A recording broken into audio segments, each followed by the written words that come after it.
are the way we construct the past. Patterns of memory we weave together to experience images once again and feel once more old emotions from a particular moment. Stories also link us in a moment of communal interaction in which we participate in the life of the storyteller, participate in the life of the other. They are a patchwork of recognizable patterns woven in a narrative that helps us make sense of our world, while at the same time giving us a base on which to build the future. They are a way in which we stand outside ourselves and reflect on who we are and what we want the future to be. And the key to that reflection is always the very human element we call imagination. For it is imagination that creates and not record. Welcome to Delmarva Today. I'm your host, Harold Wilson. We're talking about stories today, how to write them, how to share them. My guests are Nancy Sakaduski, the founder and owner of Cat and Mouse Press, and short story writer Nancy Sherman. Nancy Sakaduski and Nancy Sherman, welcome to Delmarva Today. Thanks, Hal. It's great to be here. Well, it's great to see both of you again. Was it a year ago or a little bit more that the two of you were on the program? Seems about right. Yeah, I think you're getting to be an old hand, Nancy Sakaduski. Watch that word old. Okay. Experienced. You're getting to be, Nancy, a frequent visitor. Thank you. To Delmarva Today. Nancy Sakaduski, tell us a bit about the Cat and Mouse Press. What kind of work do you publish? And I know you do other things than the Cat and Mouse Press as well. Well, we focus on stories from the Delmarva region. So almost all of our books, whether they're for adults or children, are set along the shoreline here. So let's say from Cape May down to about Chincoteague. Stories that are set in the individual beach towns, which all have a very different personality and feel, so that people reading the stories enjoy not just the story, but a sense of the place, and they get a feel for what that community is like. So most of our books, I would say, are short story collections for adults, but we've also published a few novels, we've published a few children's books, but all with that Delmarva connection. The only book we've published that does not have a regional emphasis is the book I wrote about how to write short stories, and that was based on my experience dealing with the authors. The other major endeavor we have is the short story contest. Right. Well, we're going to talk about your book on writing winning short stories in a moment. But let me ask you, the work you publish focuses on the Delmarva region, and particularly the beach area. Where do your authors come from? Are they regional or local as well? I would say most are regional. We get some that are familiar with the area. They may vacation here but live somewhere else, or they have a part-time home here, something like that. I would say it's very difficult to write authentically about our little towns along the shore here unless you've spent some time there. So I would say most of them are local authors, and those that aren't have a good appreciation and understanding for the town they're writing about. And of course, this is all fiction. It's not nonfiction. So they have to have a sense of the place to write the stories. Do they submit their books to you? Do you reach out to them? How did you find Nancy Sherman, for instance? Well, that's a good story, because that's exactly how it often happens. In our, I think it was the first year, right, Nancy Sherman? It was. The first contest year. The judging is completely blind, so the stories are submitted to the judges separately from any connection to any particular person. So as it turned out, they chose 2 of Nancy Sherman's stories because, of course, they wouldn't know it was the same author, particularly since they were 2 completely different subject matter and styles. But the writing was so good, and she had such a good sense of place. And really, I could tell had a knack for the local beach read, which was what I wanted my brand to be, as the local beach read. And so she knew about me. We met at the Writers Guild get-together, the Rehoboth Writers Guild. And she pitched the idea of a book with a collection of short stories set at the beach called Sandy Shorts. How could I resist that? And I knew her writing was good. I knew she was easy to work with. So it was sort of a no-brainer. Well, we're going to hear from you, Nancy Sherman, also in a moment with one of your stories. But I would be remiss if I didn't ask both of you how you are faring during this pandemic, and particularly during the lockdown. Now, Nancy Sherman, as an author, writing is always a very lonely pursuit anyway. So being locked down just means that you're probably working harder than you worked before. But Nancy at Cat and Mouse Press, and particularly with the new Beach Reads contest that I think just ended at the beginning of this, at the beginning of this month, right? Yes. July 1, I think, was the end. What impact is the virus having on you and Cat and Mouse Press? Well, the effect it's had on me personally, I have my 96-year-old father living with me now, which is quite a change. So he's sheltering here. In terms of our business is very seasonal, of course.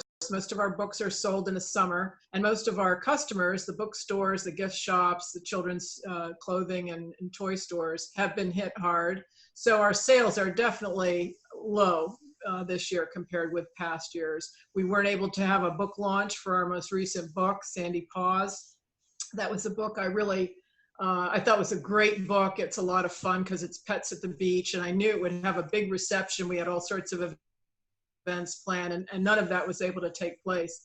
With the contest, it didn't affect the contest itself. We got a good number of entries and some good quality stories, and the judges are all on board, and we've had no problems with the contest itself. But one of the highlights of getting in the book is the big book launch in the fall, and that will probably not take place. So the events is what's really suffered. Workshops that I do for writers, the book launches, that sort of thing. Did you get any, and I don't know if you can answer this or not, but did you get any stories that reflect the impact of the coronavirus? You know, I don't know. I don't actually read the stories because I want the judges to make the decision, and I don't want my knowledge of any of the stories to come through in any way. So I don't read any of the stories. I let the judges read them, and once they've narrowed it down and we're talking about, you know, which one's going to be first place, second place, that kind of thing, then I read them. So I don't know the answer to that. That will be very interesting to see, quite frankly, what kind of impact the virus may have on current the current short story writing. Yes. And Nancy Sherman, how are you dealing with the virus? And for whatever new work that you're working on, does the virus play any kind of a role in your new work that you're dealing with now? Yes, it does. I did submit a story. Not Nancy does not know the title of it, but I did submit a story to the next collection. So writing was really something that I could do. However, because I'm home a lot now, I'm getting a lot of requests to copy edit. And so I'm spending too many hours on the computer and not getting myself away from it. Because normally I would be running around all over the place. And now since we're sheltering at home and only going out for groceries, I'm just sitting here at the computer. So. Well, it looks like you're making a very creative time of it. Yes. with your copy editing. Nancy Sakaduski, how to write winning short stories. Tell us a bit about your new book. Well, the original book is How to Write Winning Short Stories, and this was meant to be a sort of a playbook for writers, from real beginners to people who are already writing short stories but want to improve their work and improve their success rate of getting published and winning contests. So that book got a very good reception, sells very well. People tell me that they have really made good use of it, and quite a few people have told me they think they got into the contest books as a result. They felt it really made the difference for them. The new book, which is coming out, this is a draft copy of it, is a workbook, and you can see the difference in the size.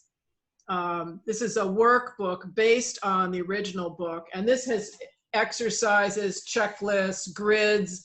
It's a real tutorial for people that want to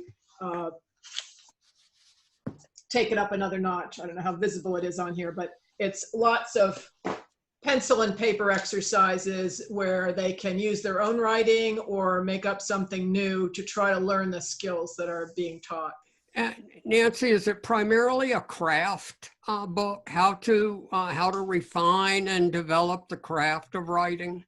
Primarily, but I do address submission. I do address marketing a little bit, how to sell short stories, a little bit of the legal aspects of short stories, because I ran into that. Authors, for example, will quote song lyrics, not realizing that that's a copyright infringement. So I do a little bit of that, talking about using real people in fiction.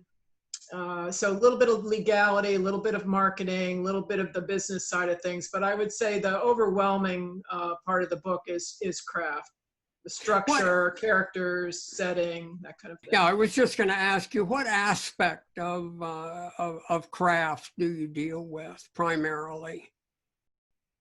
Well, I start with the structure of the story and talk about the conflict and the need to have a substantive story and an arc.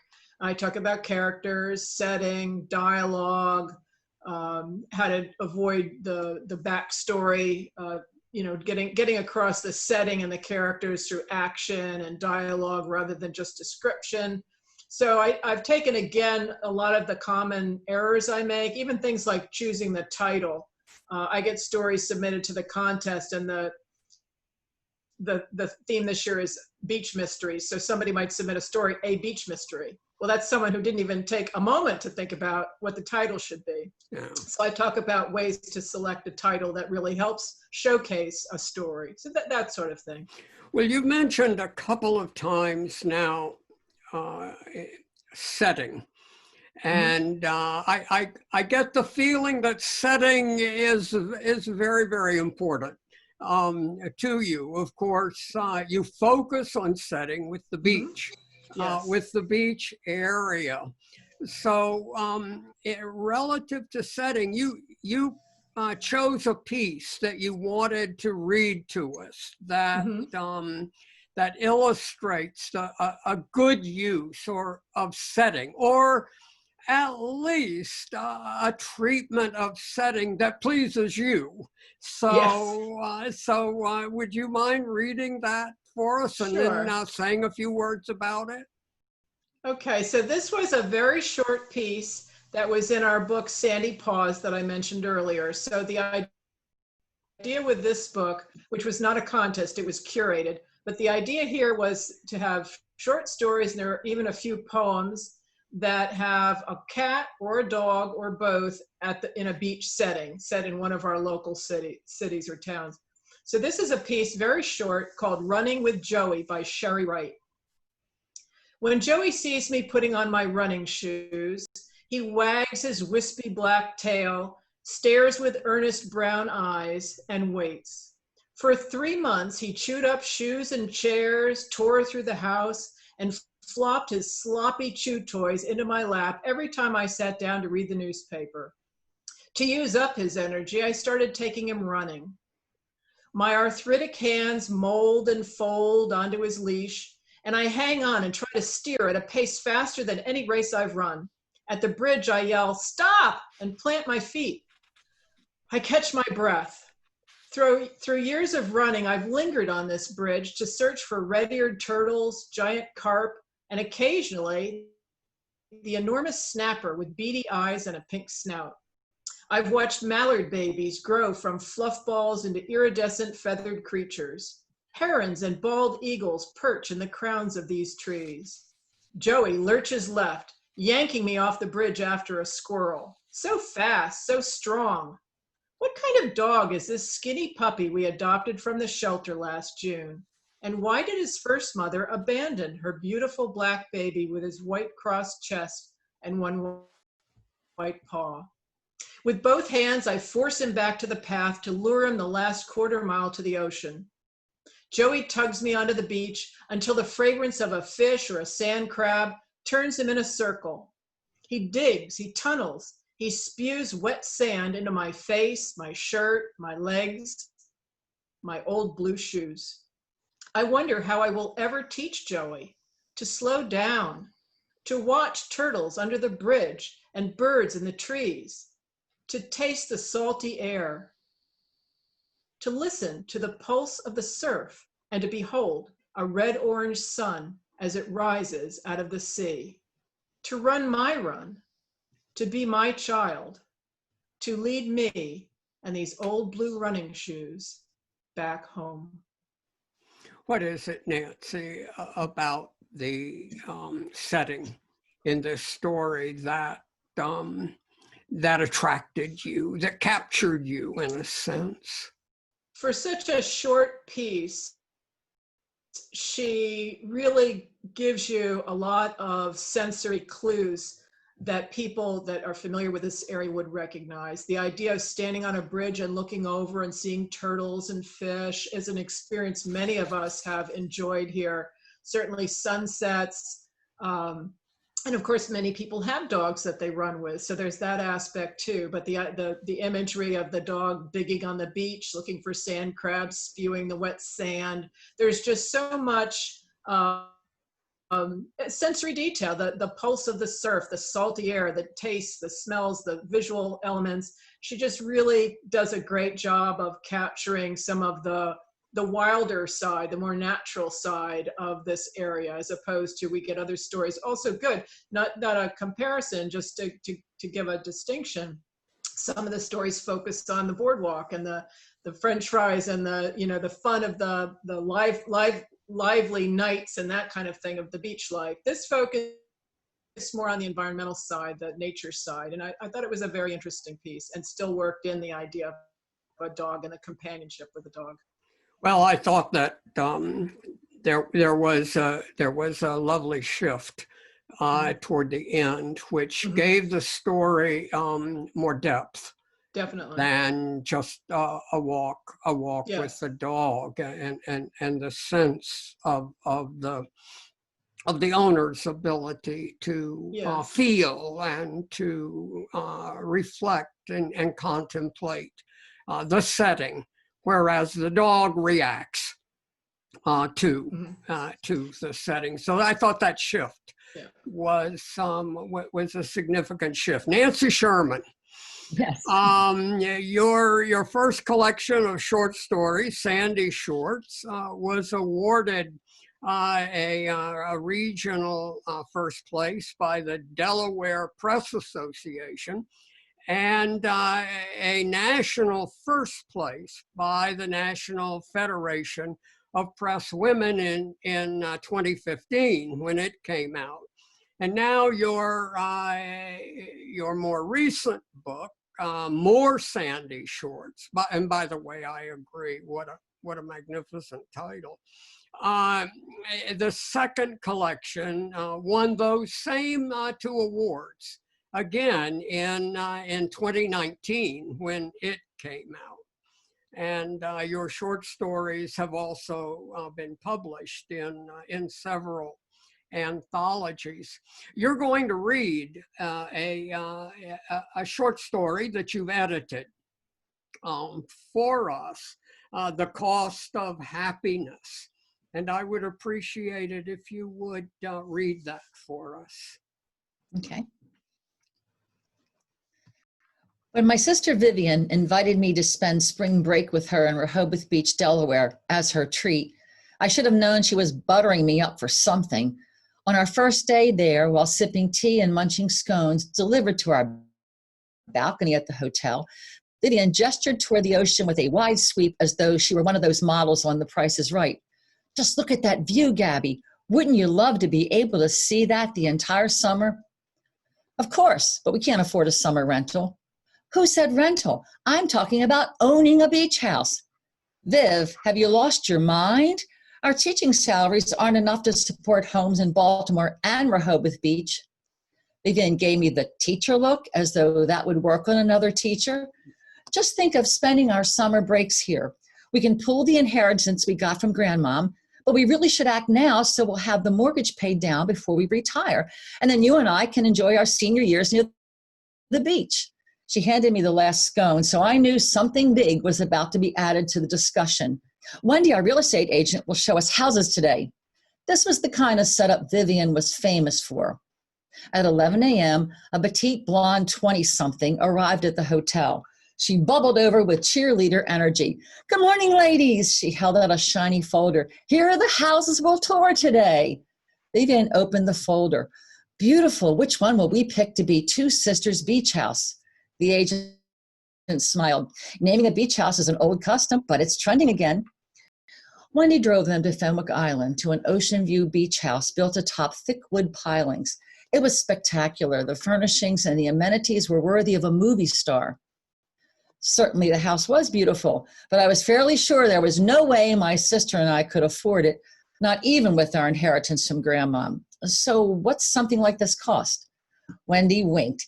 It's priced to move at $2.5 million. It's an absolute steal considering the view, the imported Italian marble, built-in technology, full house surround sound, and keep in mind that jacuzzi on the rooftop deck. Do you have a listing that's anything less? Vivian asked her. Wendy's lips tightened, but she forced a smile. Not if you want an oceanfront home.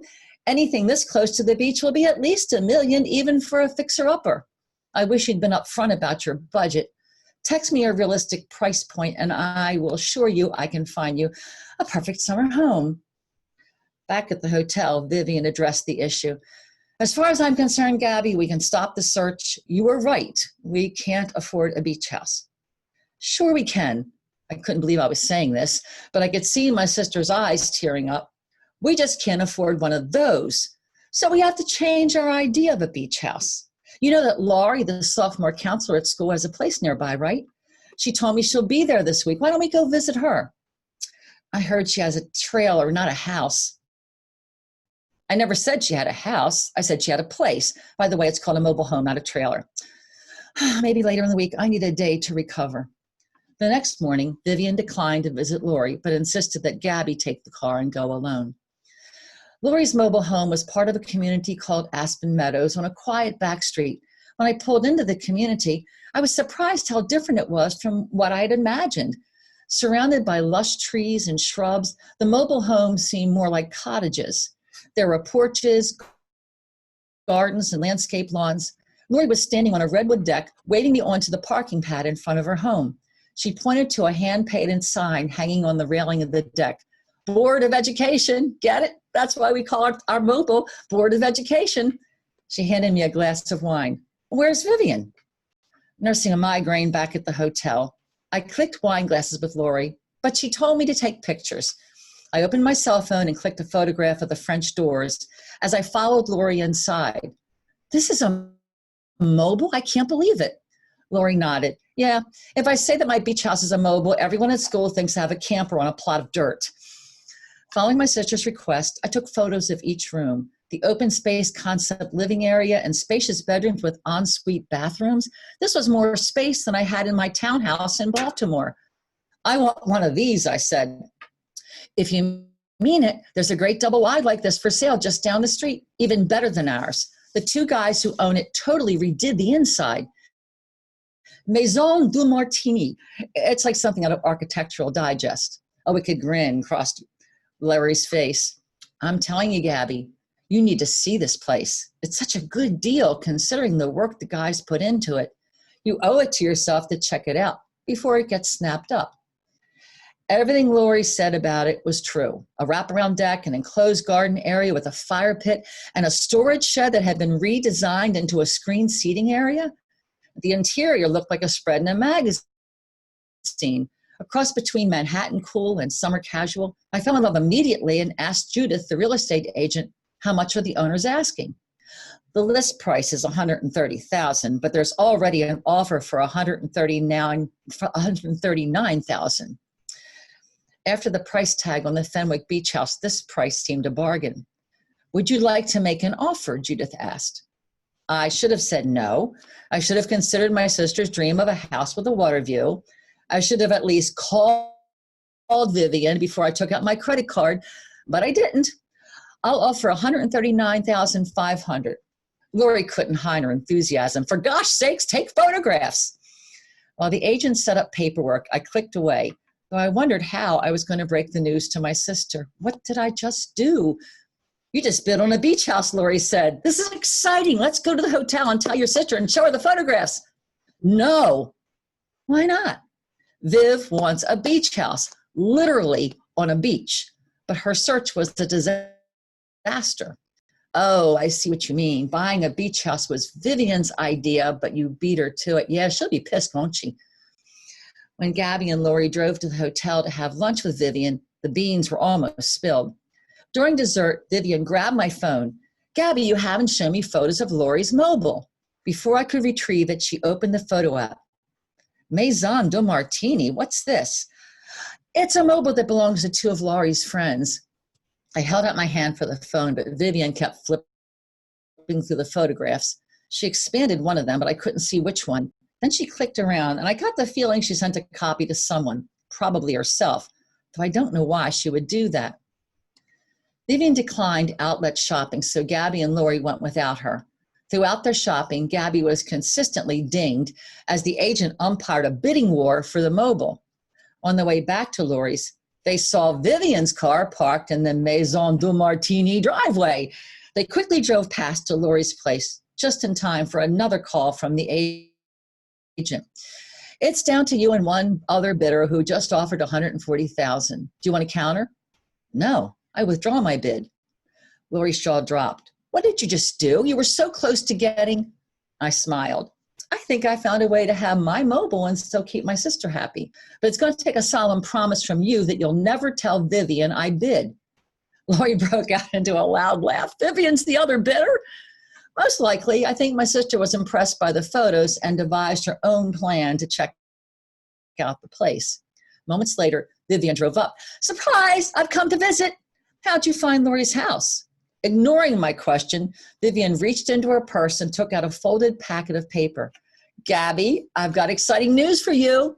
That mobile you took pictures of yesterday, I visited it today. And I bought it. We have a beach house. Isn't that great? I pretended to be shocked, but I didn't need to pretend my excitement. That's wonderful. She handed the paper and pen to me. You just sign on the line, and we're co-owners of a classy double wide in Aspen Meadows. As I wrote my name, I said, and this one we really can call Two Sisters Beach House. And that's it. Nancy Sherman, beautifully read. Unfortunately, we are totally out of time. And I want to thank both of you for coming on again. It's always a delight to have you My pleasure. on Thank you. Delmarva today. Thank you. And I want to thank all of you for joining us today on Delmarva Today. I'm your host, Harold Wilson.